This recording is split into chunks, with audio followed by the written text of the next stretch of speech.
Vamos abrir algumas perguntas dentro do tempo que nos cabe. Eu sempre peço que as perguntas sejam feitas.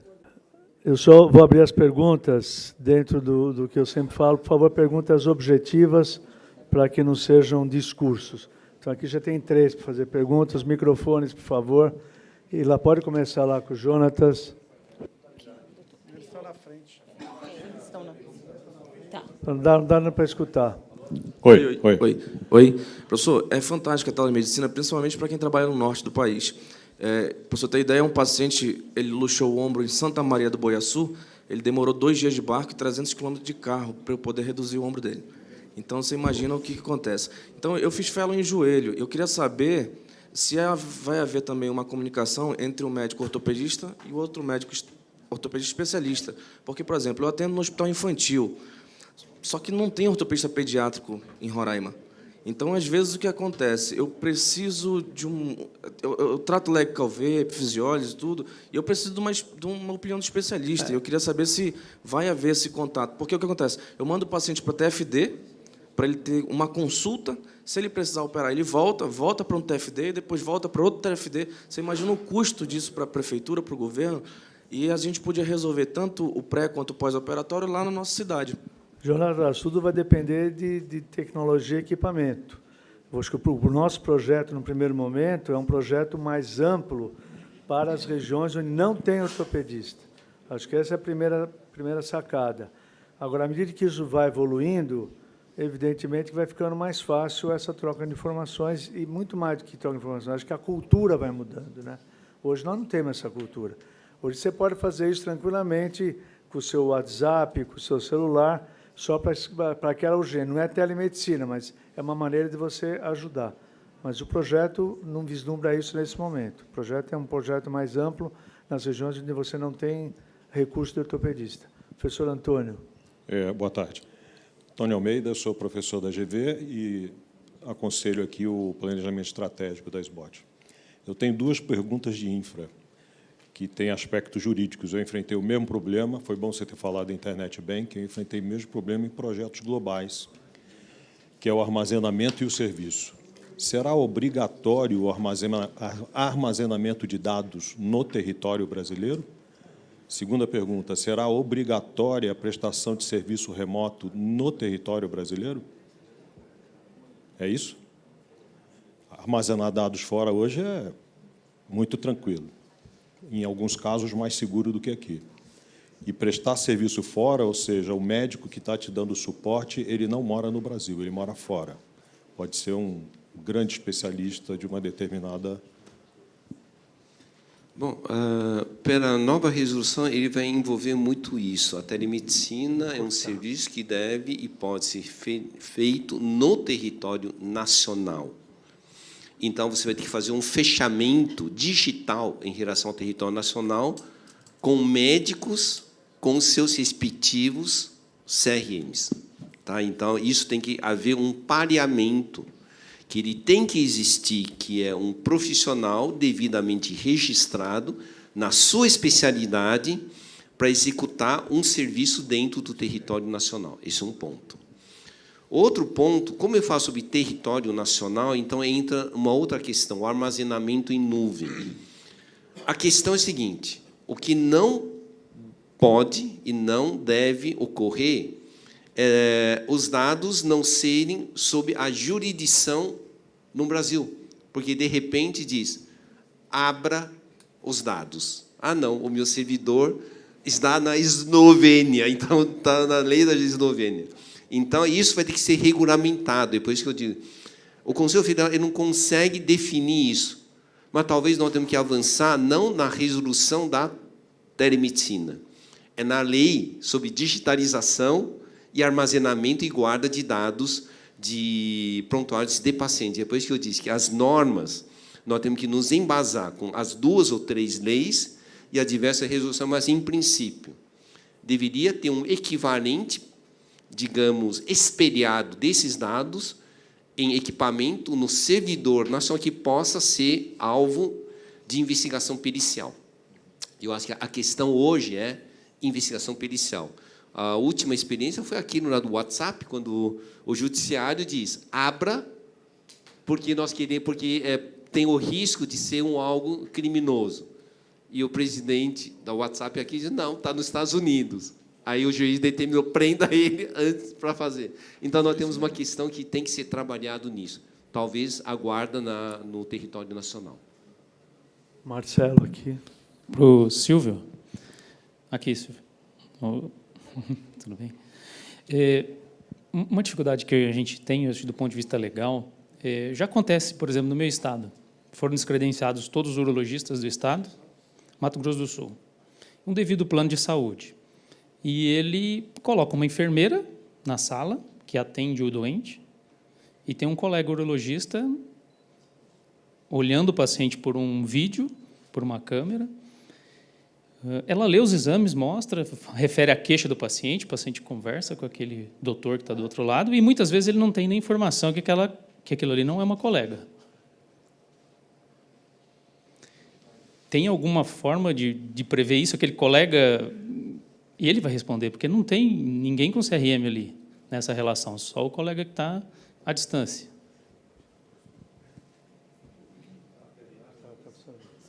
Alô? Está funcionando? Bom, a tua pergunta é bem interessante. E eu abordei isso, inclusive, na minha tese.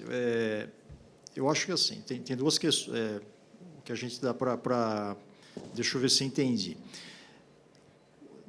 Duas coisas a gente dá para discutir. Primeiro, o consentimento e a informação. Tá? O paciente tem que estar com a informação adequada que aquela pessoa que está do lado dele não é um médico. É uma enfermeira, como você colocou. Isso é fundamental. Tá? Não que seja nenhum demérito estar do lado de uma enfermeira, né? De um enfermeiro, enfim. Mas aquele paciente tem que estar informado que aquele profissional é um paramédico e não um médico. Tá? A outra questão, que isso vai suscitar muita polêmica no nosso meio médico, é uma mudança nos paradigmas em relação ao que é o ato médico. Tá? Eu acho assim, uma vez que você dá abertura para nós médicos atendermos um paciente à distância, que ou está sozinho na frente de um aparelho de computação, de um smartphone, o que for, ou está acompanhado de um paramédico, esse paramédico pode, com o tempo, ter mais possibilidades de intervenção. Tá? Então, acho que, assim, talvez a médio prazo haja uma transformação nessa questão de até onde o paramédico pode ir. E eu acho que vai haver uma certa polêmica, porque a gente sabe que ato médico, recentemente, teve uma polêmica bem grande, né? Mas eu acho que não dá para a gente avançar em telemedicina sem haver uma mudança de paradigma nesse aspecto. Quem que está com o microfone? Noel. Bem, obrigado. Bem, eu sou um grande entusiasta aí da telemedicina, mas a minha pergunta vai nesse sentido. A telemedicina é realizada aqui, que o Dr. Moisés almeja, pela SBOT, ou como alguns lugares fazem, existe realmente uma chancela. No entanto, depois do dia 7, isso vai abrir, né? Isso vai ser regulamentado, e aí, quando você fala de uma abertura, sempre entra a parte do business no meio. Então, provavelmente, pequenas empresas ou grandes empresas, startups, vão entrar nesse mercado se já não estão fora da regulamentação. Então, isso já está acontecendo no Brasil. Qual a visão de vocês dois com relação às startups entrando nisso? Porque nós também estaremos regulamentando eles, obviamente. E como é que vocês veem essa parte das pequenas empresas entrando nisso? E a segunda pergunta é um pouco mais de cobrança do CFM. A gente lembra que o Dr. Bumbum estava no Instagram há uns 4, 5 anos e o CFM não tinha braço para alcançá-lo. Afinal, hoje em dia, se pensar de cada médico que tem, talvez 70% deles esteja no Facebook, ou enfim. E com a abertura dessa lei, provavelmente várias startups vão entrar nisso. O CFM vai ter braço para regulamentar essas startups? Uma vez que a SBOT está fazendo isso, eu com certeza estou seguro, porque eu estou chancelado pela SBOT e por um ótimo projeto que a gente vai participar. No entanto, quando um empresário faz uma startup disso, como é que vai ser essa relação? Olha, eu espero que a CFM tenha braço, sim, né? Porque uma vez braço e perna, né? Braço e perna e coluna, né? Para falar ortopedia. Porque uma vez que você libera uma forma de atuar, uma nova plataforma, você tem que fiscalizar essa plataforma, né? falando em termos bem gerais, aqui até usar o meu lado advogado, o que não falta no Brasil é lei, né? Mas você precisa fiscalizar essas leis. Na telemedicina falta a lei ainda, né? Falta a lei ordinária, né, em relação a essa questão, por exemplo, da primeira pergunta que foi colocada. Hoje, nós avançamos em relação à regulamentação ética. Isso vai mudar muita coisa, no sentido até de nós não sabermos como nós vamos mexer com essa essa nova forma de atuar, né? Então, essa questão que você colocou vai ser muito importante, né? As startups certamente vão entrar. Alguns locais que lidam com telemedicina já se anteciparam, inclusive, né? Mesmo antes da nova regulamentação, porque isso vai girar muito dinheiro, né? Então, ninguém vai querer ficar de fora disso. E eu volto a frisar o que eu falei no final da minha palestra. Eu acho que o protagonismo tem que ser do médico. Por mais que as startups sejam, enfim, façam a logística do atendimento, mas o protagonismo tem que ser do médico. Entenda-se, médico é o Conselho Federal de Medicina, que vai ter que nortear e regulamentar e fiscalizar toda essa questão. Carlinhos. Posso? A primeira coisa que eu acho assim, não dá para dizer que só o Conselho Federal de Medicina vai conseguir isso, tá? Eu acho que assim, os conselhos regionais, tanto que nessa última semana já circulou no WhatsApp umas coisas, inclusive o Conselho Federal de Medicina fez um esclarecimento e o CREMESP já disse, nós estamos também de olho. Então, o primeiro ponto, o Conselho Federal de Medicina coloca uma resolução. Todos os conselhos regionais têm que estar atentos e todas as regionais também. Então, eu acho que isso é um trabalho muito em conjunto. O segundo, que eu acho que nós temos que formar mais os médicos. Toda vez que você tem uma coisa nova e acha que você é inferior, você não opina com maturidade. Então, eu sou um defensor que tem que formar muito bem. Se SBOT tem uma iniciativa de telemedicina, não é apenas para ajudar a prover a saúde para o sistema público, mas ele forma muito bem os ortopedistas para terem uma opinião em relação ao startup. Lembre-se que startup tem muitos que são empolgados demais, que nem sabem o que falam. Tá? Eu conheço, pega 90% que não serve para muita coisa. E se você habilitar os médicos a saberem avaliar com maturidade se aquilo é válido, então nós vamos fazer um bom serviço. E eu venho conversando lá na Faculdade de Medicina e também com o Silvio, que nós estamos criando agora, como se fosse uma disciplina, um curso chamado Bioética Digital em Telemedicina. Tem que formar, novamente, melhor e talvez criar um grupo jurídico, técnico jurídico de telemedicina, a fiscalização.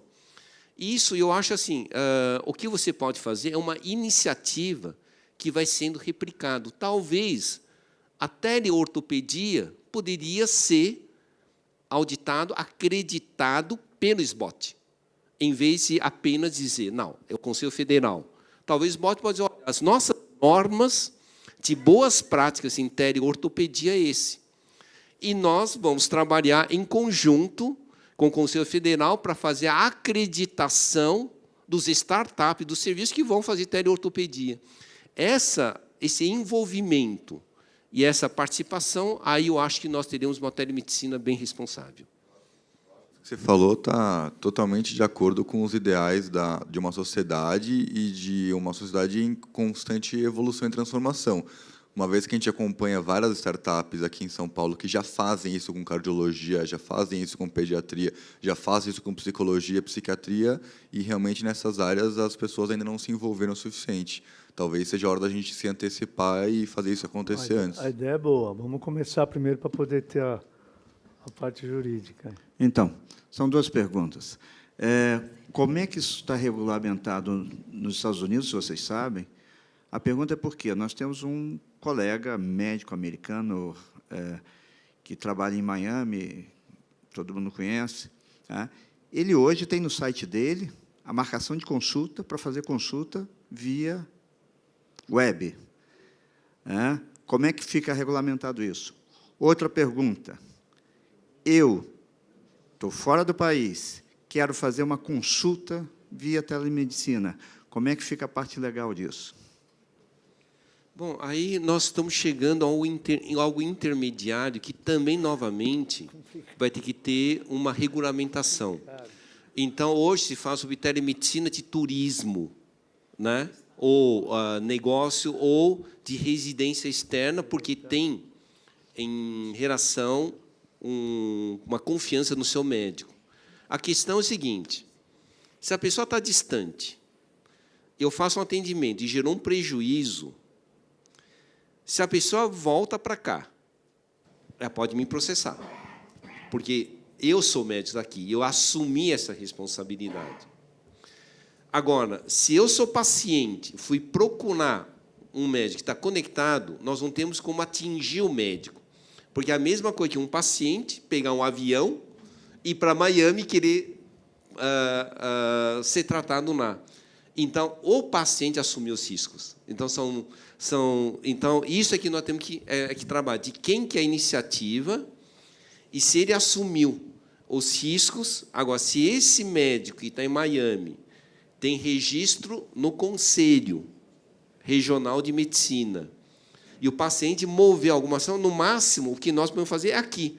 Tá? Eu acho que um bom exemplo é aquele caso dos pilotos lá do avião do Embraer que acidentou com Gol. Entrou no território nacional, entra com a lei nacional, mas se ele está nos Estados Unidos, você não consegue fazer esse atendimento. Então, mas tudo isso é por isso que eu falei que é preciso fazer um bom esclarecimento ao público, tá? Endomarketing e exomarketing. Se você procura fora, você não tem a proteção da legislação nacional em relação às consequências. Médicos que estão aqui e atendem os pacientes têm que assumir a total responsabilidade por adotar essa norma. Então, eu vou dizer o seguinte: telemedicina não é para substituir nenhum atendimento presencial.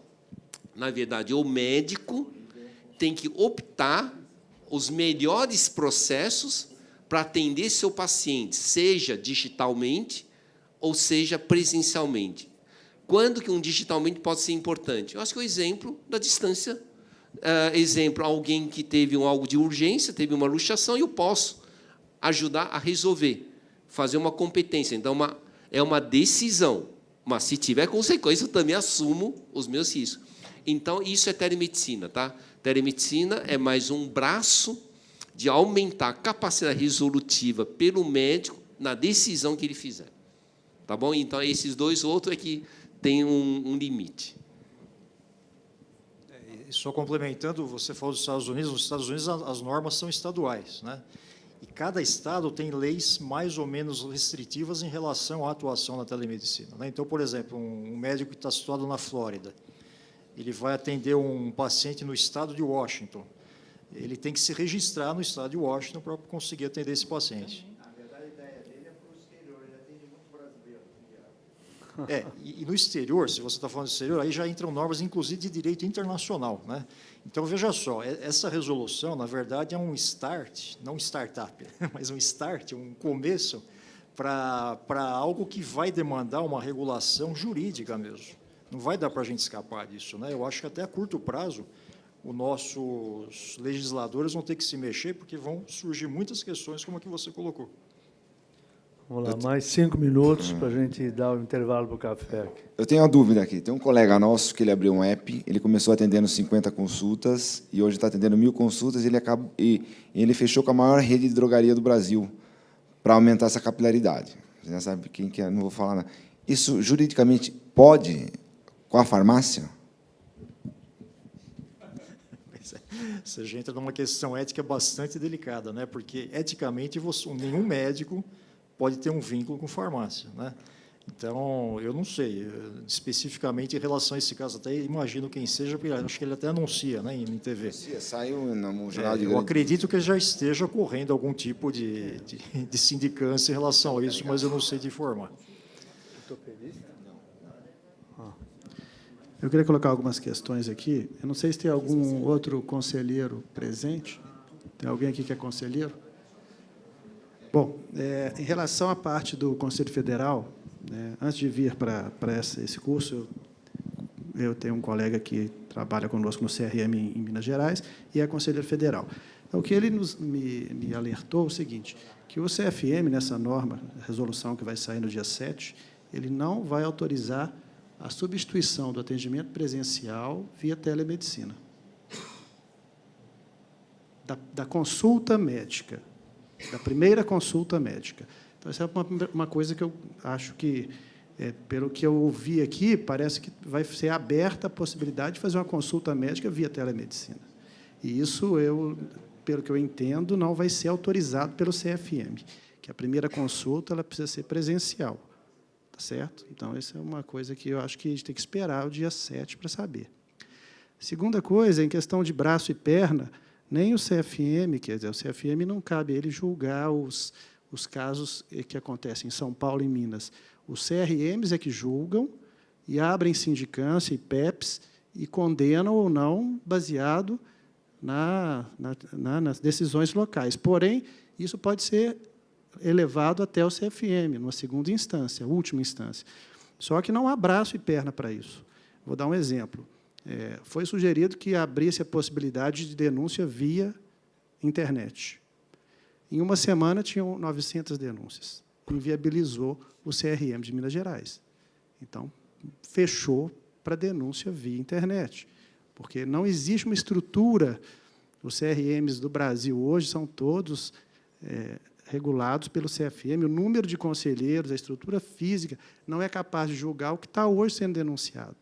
Então, assim, vai acontecer uma miríade de problemas ético-profissionais que eu estou vendo aqui, e que nós, com a estrutura que temos hoje, não teremos capacidade de avaliar. Então, você vê esse médico aí que está atendendo e fazendo parceria com farmácia. É absurdo isso aí. Certamente, agora, se não houver uma denúncia, né, o CRM não tem capacidade de, por conta própria, ir atrás dos problemas. Ele julga aqueles problemas que chegam até ele. Então, enquanto nós, médicos, não denunciarmos, e a gente vê denúncia como sendo uma coisa, se você recebe uma intimação, parece que você vai morrer. Médico não está acostumado com isso. Advogado, intimação é uma coisa normal, não é? Então, assim, eu acho que nós temos que denunciar esses profissionais. Basta mandar um WhatsApp para um conselheiro, sai no jornal, então já está sendo, né, provavelmente... em relação... Tem mais duas rápidas, outras coisas? Desculpa, mas não é palestra, não é?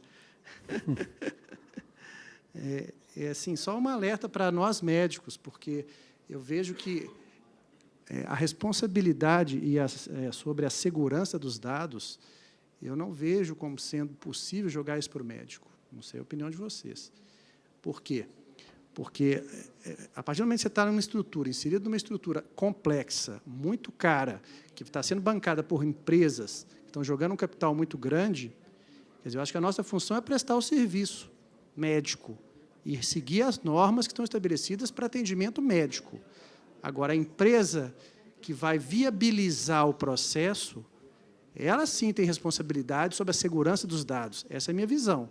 Como que eu, como médico, vou poder entender, que não entendo nada de tecnologia, vou poder garantir para o meu paciente que o dado dele vai estar seguro, sendo que eu não entendo absolutamente nada do processo em si. Eu entendo de atender pacientes, fazer diagnóstico e tratar. Então, acho que essa responsabilidade seria injusta julgar isso para o médico, não sei. Bom, deixa eu só começar pelo primeiro. Existe muita confusão no que é teleconsulta. Tá? Todo mundo acha que teleconsulta é um atendimento à distância, e eu acho que tem que ser categorizado, e eu acho que, no fim das contas, vai acabar havendo a expressão de cada sociedade. Eu acho que o Conselho Federal de Medicina, sozinho, não consegue determinar em cada especialidade o que é pertinente ou não pertinente. Ele consegue fazer uma resolução geral. A palavra teleconsulta, ele libera, desde que você conheça o paciente e você possa aumentar o tempo entre as consultas presenciais para fazer uma consulta complementar digital. Isso é importante definir, exceto quando você tenha um caso emergencial. Você pode intervir. Tá? Então, ele é muito importante ver sobre essa questão. Não é que está liberado, então, mas só que ele também criou um outro, teletriagem. A teletriagem, você pode chamar, é uma teleconsulta. Claro que é uma teleconsulta, mas não é uma consulta completa. Eu estou primeiro te avaliando para fazer o encaminhamento correto. Então, são esses termos que tem que entender. É por isso que eu digo, precisamos formar melhor as pessoas para dizer o que é teleconsulta, quando foi definido, o que é uma teleconsultoria e o que é uma teletriagem, o que é um telemonitoramento, para não fundir tudo como sendo, já está liberado qualquer atendimento. E aí nós temos que formar isso nos estudantes, residentes e os aprimorandos. Tá? Então, eu acho que o primeiro é uma boa formação para definir o que pode ser feito ou não pode ser feito. O segundo, eu diria, quando surgiu e-commerce, era difícil, porque eu tinha que contratar pessoas para fazer, eu tinha que contratar para vincular com cartão de crédito ou algo parecido. Hoje, você pode abrir uma loja virtual, indo no UOL, tudo, ou Terra, dizer, eu vou pagar 140, eu vou montar a minha loja virtual, e ele te oferece já um pacote. O que acontece? Que no Brasil, em telemedicina, não existe uma coisa chamada sala-cofre digital. Mas, se você quer abrir um empreendimento na sua clínica, desculpe, então garanta. Então, você assumiu. Se você está dentro de um hospital, é o hospital que tem que garantir. Exemplo, vamos supor que você está no Einstein. Você, como médico, não tem que garantir nada. Você tem que executar o teu serviço, que o Einstein garanta, ou que o Sírio-Libanês garanta. Então, nesse ponto, você está certo. Tá? Que, na verdade, as instituições que garantam e o médico executa as boas práticas. Mas, se você... Oi? Agora, se você individualmente diz, eu vou oferecer, então você que assuma. É mais ou menos isso. O foco do Conselho Federal é o seguinte, você assumiu os riscos ou não assumiu? Não assumiu? Perfeito, a instituição. Mas o que tem que preservar é o sigilo, a confidencialidade e as boas práticas. Mais ou menos depois que eu entrei naquela linha das confidencialidades e também na linha da lei. A instituição tem medo da lei. Perder 50 milhões de reais é muito dinheiro. Basicamente isso. O médico ele só é sancionado quando ele tem culpa. Culpa naquelas modalidades, isso tanto em termos éticos quanto em termos jurídicos. Né? Culpa, aquelas modalidades, imperícia, imprudência, negligência. Então, se você, como médico, dono de uma clínica ou que tem um consultório, você vai ter que garantir que aquele sigilo está preservado. Você não tem que ser um expert em informática, mas você tem que mostrar que você não foi negligente, a ponto de você não trabalhar com uma empresa que te deu uma segurança. Então, você tem que contratar uma empresa que preserve os dados, a transmissão dos dados. Basicamente isso. Vai ser impossível que tenha hackeamento assim? Não vai ser impossível. Mas, se você comprovou que você contratou uma empresa idônea, você não foi negligente. Então, você não tem culpa. Bom, pessoal, eu acho que, com isso, a gente encerra essa sessão. Queria agradecer muito ao professor Shaw. Tudo que vocês mostraram aqui hoje realmente foi muito, muito importante e interessante para que a gente leve avante o nosso projeto. Espero contar com vocês, a gente já conversou sobre isso, e agradecer muito aí a presença de vocês.